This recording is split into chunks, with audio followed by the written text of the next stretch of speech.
you will be aghast with the kind of language that the cadet and chief officer were having.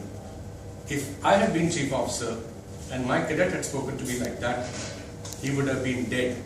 He was using abusive language to the chief officer and getting away with it.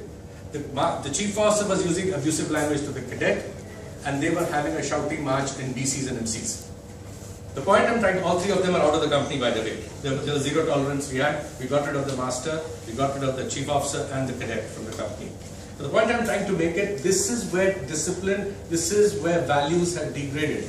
Maybe it's a one exception case. Maybe it's not happening everywhere. But it is that one exception that should make us aware, or alert us that we need to do something.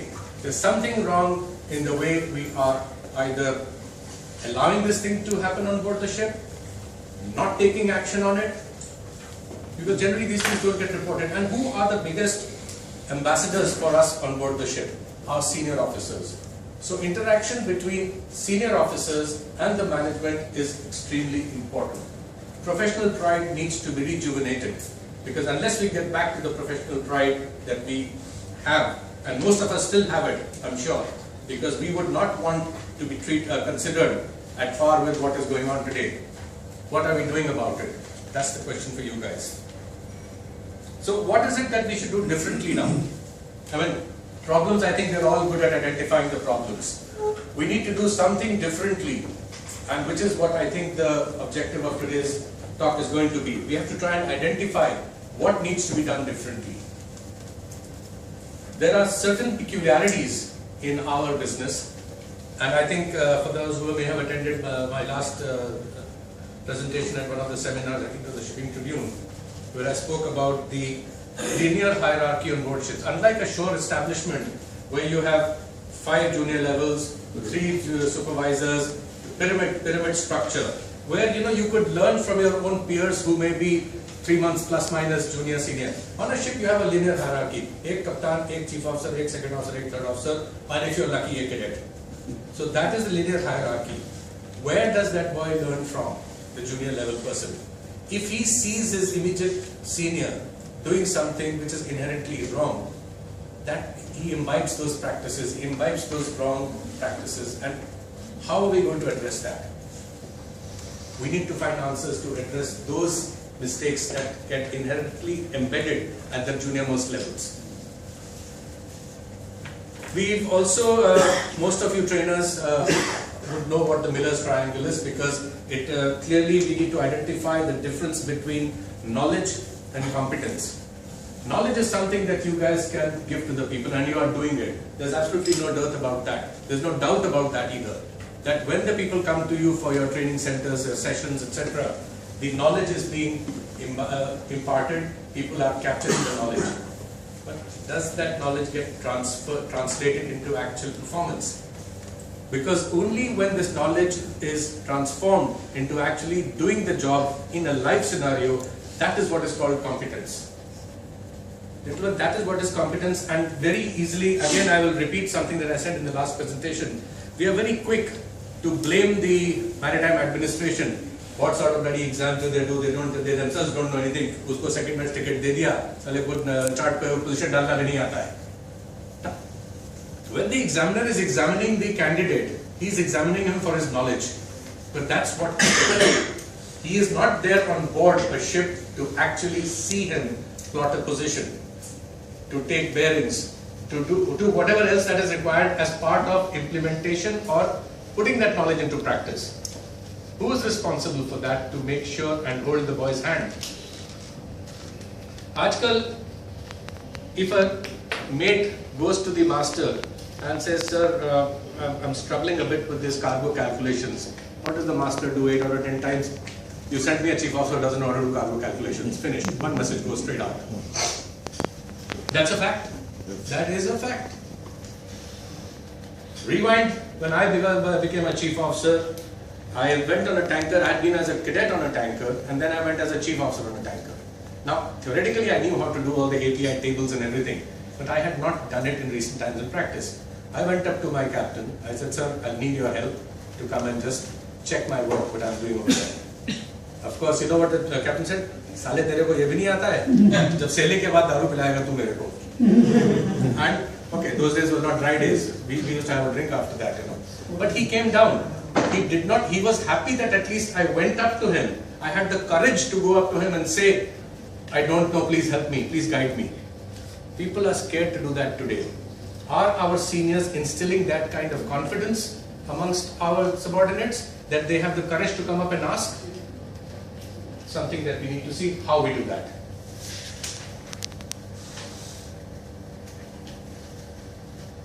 Last of all, the most fashionable word is attitude is kharab, you know. Now, attitude is a collection of all these various things: professional pride, knowledge, competence, respect, and ability to want to improve yourself. Today, nobody wants to improve his knowledge. He just said, "मेरे 8 महीने हो गए, मेरे को third officer से second officer कब बना रहे हो?" अरे तुमने, what have you done? But have you learned the job? Have you understudied the second mate? Have you stayed after midnight in your watch to ask the second mate how you do this, how you do that, how you do that? Whatever the case may be, in whichever rank you're talking about. That's not happening, but people only want to take it on without actually becoming robust in their position. How do we address that? That is the question. You know, recently at the IMO has adopted shipping indispensable to the world as the World Maritime Trainers theme for 2016. 90% of the world trade is carried on international shipping. We need to raise awareness of our profession and its role it plays in everyday lives. Now it's perhaps slightly outside the scope of this Trainers Guild, but what are we doing to create awareness of our profession? One sailor lights a cigarette on an aircraft and it is news for 5 days for a safety thing. Not because you can't smoke on an aircraft. 20 years ago we used to travel, we used to smoke on aircraft. There were smoking areas outside the toilet near the pantries. They made a rule that no smoking on board, and that's what's happening today. One seafarer goes there, it's a seafarer by the way, and he's my seafarer, I have to admit with embarrassment. He's behind bars now. He wanted us to go and assist, we have said no. We have reported it to DG Shipping, we have reported it to the unions that he has violated the regulations and we are not going to help him. We will not provide any support. He has arrived in India, let the law take its course. We are going to set an example and of course we'll come out with our own actions on that. But the point I'm trying to make is our profession, maritime, nothing comes out in the press. There's no awareness about our profession.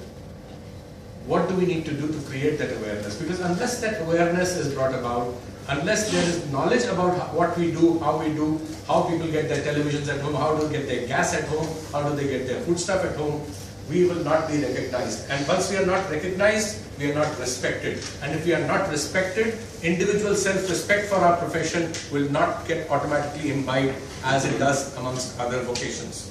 A Fauji today feels proud. He walks like this. Because you see everything about the forge is being put that they are defending the thing.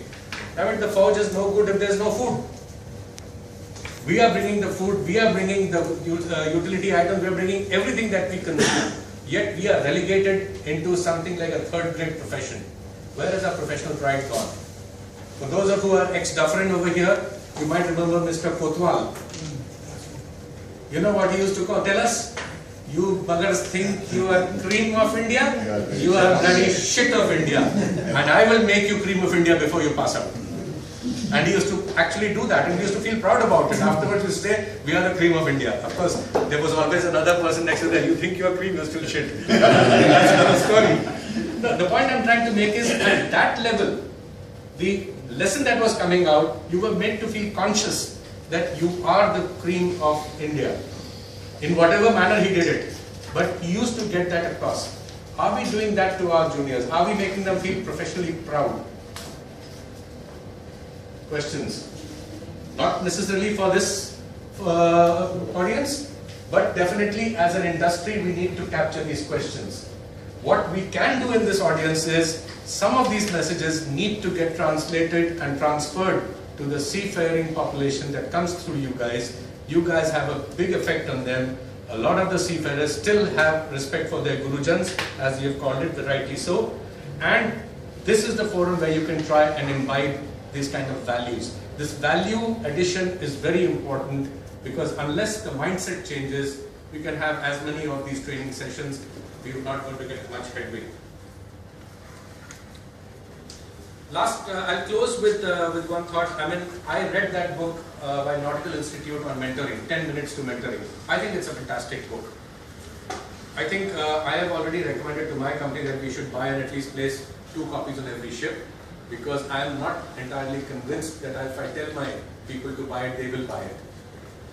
Actually, it should be a copy with every officer on board should carry. Every officer should read it, and it's not just the nautical side, although it's been done by the Nautical Institute. They are talking about generic, basic mentoring practices, a mentor and mentee relationship, what needs to be done, how it needs to be done. I think it's articulated very well by a sailing master, and if you haven't read it, get a hold of that copy and read it. With that, I think I'll let the proceedings go on, because there are more learned people on training over here, and thank you for the opportunity for me to come and speak.